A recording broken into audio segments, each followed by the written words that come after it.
الحياة شوقا إلى المولى أتاي أسلمت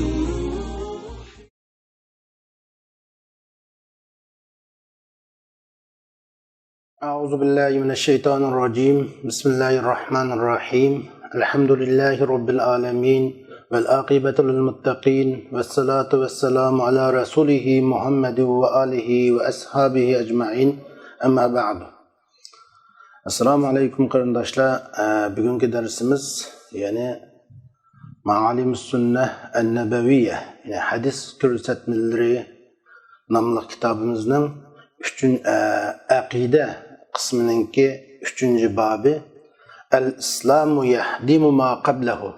Islom o'zidan ilgiriki hammani o'chirib tashlaydi degan bob. Yani mush kitobninki umum hadis hisobida 10-hadis. An ibn Shumasat al-Mahri radiyallahu anhu قال حضرنا عمرو بن عاص وهو في سياقة الموت فبكى طويلا وحول وجهه إلى الجدار فجعل ابنه يقول يا أبتاه ما بشرك رسول الله بكذا أما بشرك رسول الله بكذا قال فأقبل بوجهه فقال إن أبدل ما نعد شهادة أن لا إله إلا الله وأن محمدا رسول الله إني قد كنت على أطباق ثلاث. Abi Shumasat al-Mahri radiyallahu anhudan rivayet qilindi ki u mundaq dedi. Biz Amr ibn As radiyallahu anhuga vafot tepish hozir bo'lganda uning qishig'i keldik. U yuzini tam tarafga qilib uzun yig'ladi. O'g'li Abdullah uningga mundaq dashga boshladi. Hey dada, Rasulullah sallallahu aleyhi ve sellem sana mundaq ishlar bilan xush bishorat bermadimi? Rasulullah sallallahu aleyhi ve sellem sana mundaq deb xush bishorat bermadimi? deb shundaq dedi. Uningdan keyin Amr ibn As radhiyallohu anhu bizga oldini qilib mundaq dedi. Biz Allah subhanahu wa ta'ala uchun tayyorlagan amallarning eng afzali La ilahe illallah Muhammadun Rasulullah deb guvohlik aytish. Men hayotimni 3 xil holatda o'tkazdim deb o'zining hayot hikoyasini boshladi. Laqad ra'aytuni wa ma ahadun ashadda bughdan li Rasulullah sallallohu alayhi va sallam ولا أحب إلي أن أكون قد استمكنت منه فقتلته فلو مت على تلك الحال لكنت من أهل النار. Amr ibn As radiyallahu anhu deydi ki men özümni Rasulullah sallallahu aleyhi ve sellemni mendunmi bekrak yaman ko'radigan mendunmi bekrak düşman tutgan hech qanday kishi yo'q. Rasulullah'ı imkoniyat tapalasam uni o'ltirishdanmi menga suyumlikroq bir ish yo'q o'ylaydim. Navoda ben mushkil holatda o'lib ketgan bo'lsam, dovzax ahlidan bo'lib qoldim. Falamma ja'ala Allahu al-islama fi qalbi ataytu an-nabiy sallallahu alayhi ve sellem faqultu ubsut yaminaka فَلْأُبَايِئْكَ فَبَسَتَ يَمِينَهُ قال فَقَبَلْتُ يدي قال ما لك يا أمر قال قلت أردت أن أشتريته قال تشتريت بماذا قلت أن يغفر لي قال أما علمت أن الإسلام يهدم ما كان قبله وأن الهجرة تهدم ما كان قبلها وأن الحج يهدم ما كان قبله. Allah subhanahu wa ta'ala mening qalbimga islomni tashlagan chog'da, islomni solgan chog'da men payg'ambar sallallohu alayhi vasallamning qashig'iga kelib, payg'ambar sallallohu alayhi vasallamning qashig'iga kelib mundoq dedim. Qo'lingni menga sung'in, men sana bay'at beray dedim. Resul sallallahu aleyhi ve sellem kulunu sundu. Men kulumni yig'ib oldim. Resulullah ey emri, sana nim bo'ldi? Dedi. Men shart qilishni maqsad qilyapman. Men bir shart qo'ymoqchi ya Resulullah dedi. Shart qo'ymoqchi ya Resulullah dedimde, Resulullah nimani shart qilasan dedi. Mening ilgiriki musulmon bo'lishning oldida burun qilsagan barliq gunohlarimning kechirilishini shart qilaman dedim. Resul sallallahu aleyhi ve sellem mundaq dedi.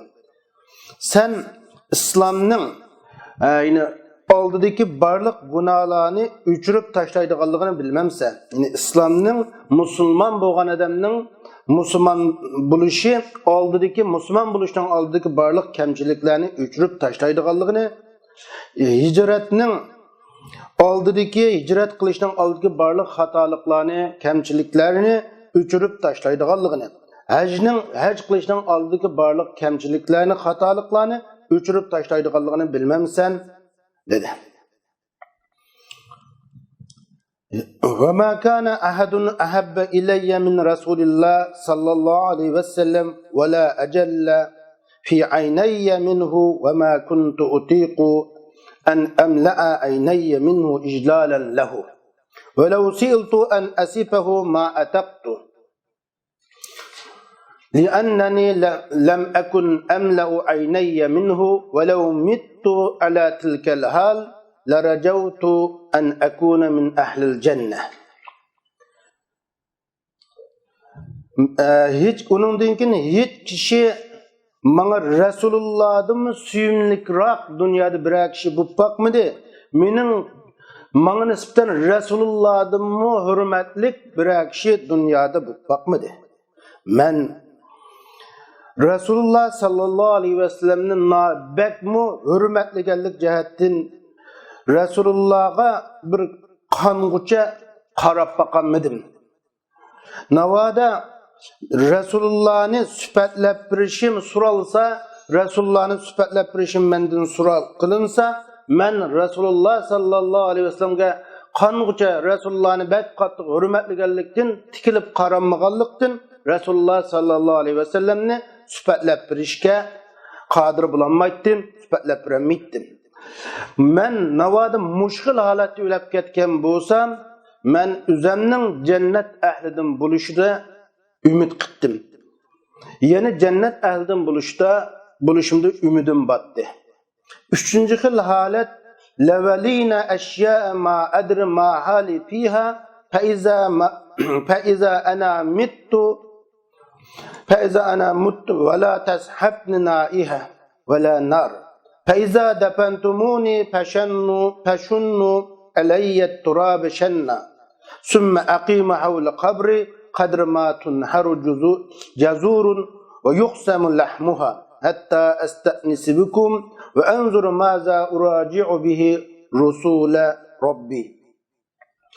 Onundan keyin men nurgun narsalarga ega bo'ldim.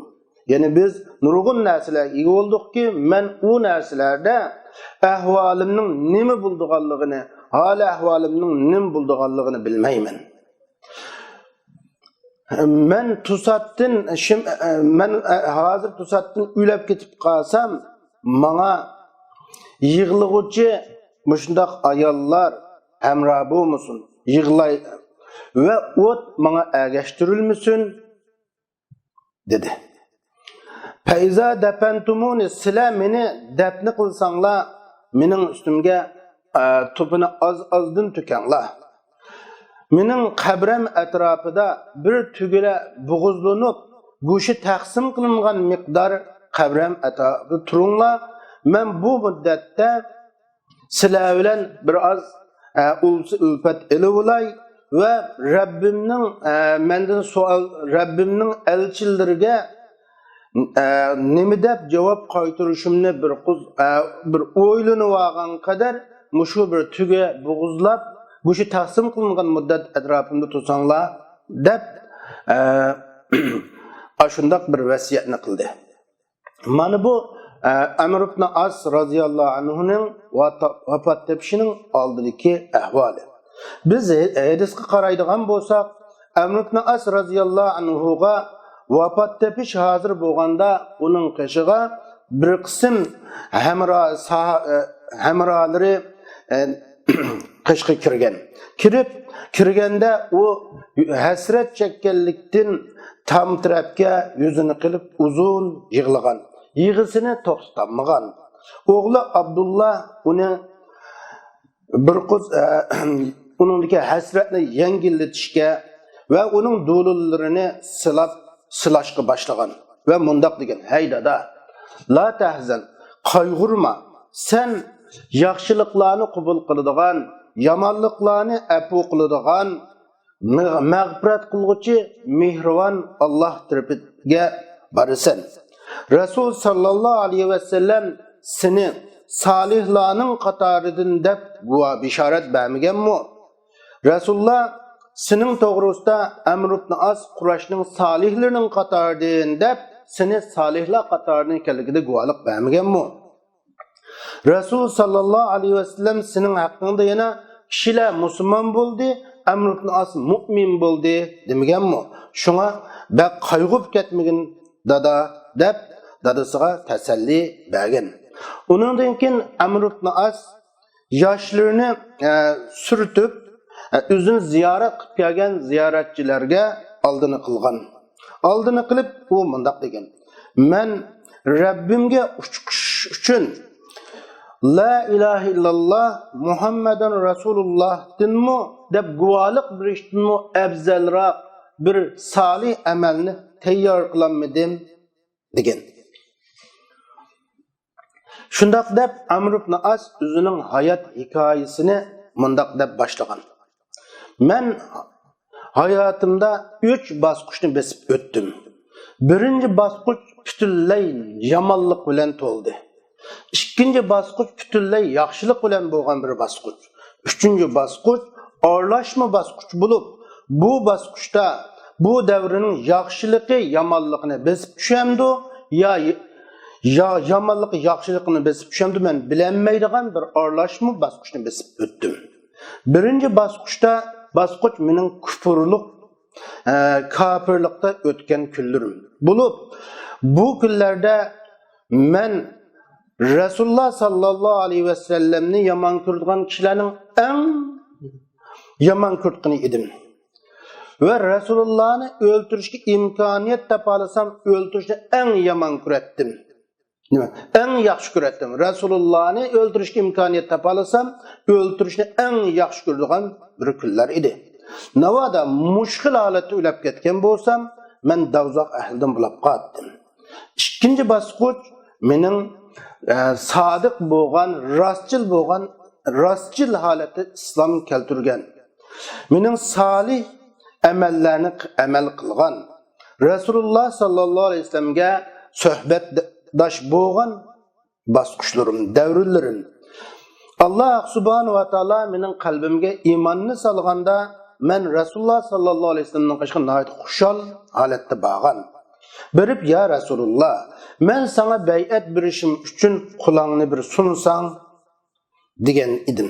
Rasululloh qulni sungan chaqda men qulamni yig'ib olgan. Rasululloh: "Hey Amri, sana nim bo'ldi? Nimishga qulingni yig'ib olasan?" deganda, men: "Ya Rasululloh, sizlarga bay'at berishdan burun bir shart qilmoqchi" deganda, Rasululloh: "Nima shart o?" degan. Men dedimki, men musulmon bo'lishdan ilgirki barliq gunohlarimning mag'firat qilinishini shart qilaman degan chig'imda Rasul sallallohu alayhi vasallam: "Hey Amri, sen bilginki islom musulmon bo'lishning oldidagi barliq ma'siyatlarni o'chirib tashlaydi. O'zining dinni qo'g'dash uchun, Allohning amrini ijro qilish uchun hijrat qilgan hijratlar oldidagi barliq ma'siyatlarni o'chirib tashlaydi. Xolis Alloh uchun qilgan haj oldidagi barliq ma'siyatlarni o'chirib tashlaydi, gunohlarni o'chirib tashlaydi" dedi. Shuning bilan men Rasulullohga bay'at berdim, musulmon bo'ldim. Rasululloh menga insonlarning eng suyumliki, eng hurmatliki bo'ldiki, men Rasulullohni shu qadar hürmet qilganligim, kattılığanlığım cihetten Resulullah'a tikilip qaranmadım. Şu derecede tikilip qaranmay hürmetledim ki bir adam Resulullah sallallahu aleyhi ve sellem'nin süpiti qandaqtı, çıray şekli qandaqtı, bir süpetlep bir sual kılınsa men süpetlep biremitkan derecede Resulullah'ını hürmetlep öttüm. Eğer men muşkil halette ülep ketken bolsam, menin cennet ehlidin buluşuda ümidim battı. Bu basqıçnımı men besip öttüm. Hem de üçüncü basqıçqa kelsak, men Resulullah sallallahu aleyhi ve sellem vafat tapqandın ki dünya hayatı bilen meşgul bolgan, siyaset işleri bilen meşgul bolgan davr. Men bu davrda nurgun işlarga ega boldum. Nurgun işlarni amel işlarni qildim. Bu davrdagi ahvolimning nima bo'lishini bilmayman. Bu haqda savol qilinsam, Rabbimga nima deb javob berishni ham bilmayman. Ammo men Alloh subhanahu va taolaning meni afu qilishini umid qilaman.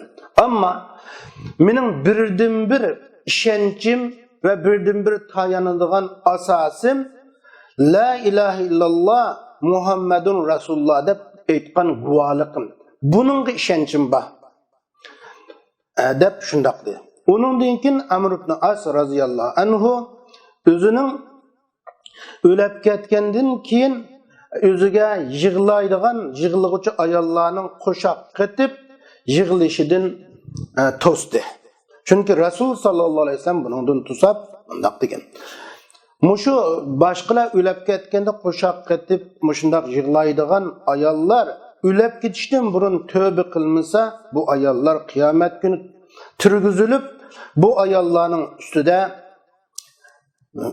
bunda mistin iritilgan köynekler, tiridin bo'lgan köynekler ko'rgizilgan holatda hisob qilinadi degan bir hadisi bo'lg'achqa Amr ibn As radhiyallohu anhu vafot topgandan keyin o'ziga qo'shab yig'laydigan ayollarning yig'ilishidan tusash, yig'lamasligiga qarata vasiyat qilgan. Va ayni Rasululloh sallallohu alayhi vasallamning innal mayyita yu'azzabu bi bukai ahli alay. Mayyit o'z ahlining uningga yig'laganligi sababli azob qilinadi degan hadisning nuqsiyatdan bu vasiyatlarni qoldirgan. Chunki bu yerda naihani yig'lig'uchi ayollar shu alayda ovoz chiqarib, uning qo'shab madhi yaxshiliklarini so'zlab ovoz chiqarib yig'lashni maqsad qilgan. Va o'ziga jazosiga o't agashtirilmasligiga ne degan? Ya'ni chunki janozasiga ulab ketgandan keyin dafn qilinishga mangan janozasiga o't agashtirilib minish jahiliyat ahlining odatlari bo'lg'achqa, o'zining jahiliyat ahlilarining odatlarining o'zining dafnisi qilinmasligini alayda tavsiya qilgan. U deganki, agar sizlar meni dafn qilsanglar, menga ustimga to'pini ozdan to'kanglar. Qabrimning atrofida bir ma'lum muddat qisqagina bir tugi bo'g'izlanib, bir go'shi taqsim qilingan muddat kutib tursanglar. Ikki farishtaning savoliga men bir javob berishga bir tayyorlanib olishim uchun alayda mushu vaqt bir tugi bo'g'izlanib go'shi taqsim qilingan muddat qabrimning atrofida tursanglar degan. Bu gaplarni deb bo'lgandan keyin Amr ibn As radhiyallohu anhuni yo'qlab ziyorat qilib kelgan uning hamrohlari chiqib ketgandan keyin Amr ibn As va o'g'li ikkoylan qolib qolgan. Amr ibn As beshini osmonga ko'tarib, ustiga ko'tarib, "Mana ey Alloh, sen meni nurg'un narsalarga buyurding, men buningda osiylik qilib soldim. Nurg'un narsalardan to'sdim, buningdan yanamay o'tib ketib qoldim. Ammo Muhammad alayhisalom sening bandang va sening elching ey Alloh" deb shundoq Alloh subhanahu va taologa duolarni qilgan. Uningdan keyin barmoqini og'ziga quyib, xuddi pushaymon qilgan odam o'ylanib o'ltirgandek barmoqini og'ziga tiqib qo'yib, shu peti vafot topgan. Allah subhanahu wa ta'ala Amr ibn As radhiyallohu anhu rahmet qilsin, uning gunohini kechirsin, yaxshiliklarni ko'paytib bersin, yomonliklarni o'tib olsin. Yana bir hadisda, mushu babga munosabatlik bo'lgan yana bir hadisda Anas ibn Malik radhiyallohu anhudan bayon qilinib, Anas ibn Malik radhiyallohu anhu mundaq deydi. Yana mushu al-Islam yahdimu ma qablahu degan haqdagi hadisning mushu babning 2-hadisi kitobimizning 11-hadisida Anas ibn Malik radhiyallohu anhudan rivoyat qilingan hadisda Rasululloh mundaq deydi. Jaa rajulun ila an-nabi sallallohu alayhi wasallam faqal ya Rasulullah ma taraktu hajjatan wala dajjatan illa ataytu. Qala alaysa tashhadu an la ilaha illallah wa anna Muhammadan Rasulullah 3 marrat? Qala na'am. Qala zaka ya'ti ala zak.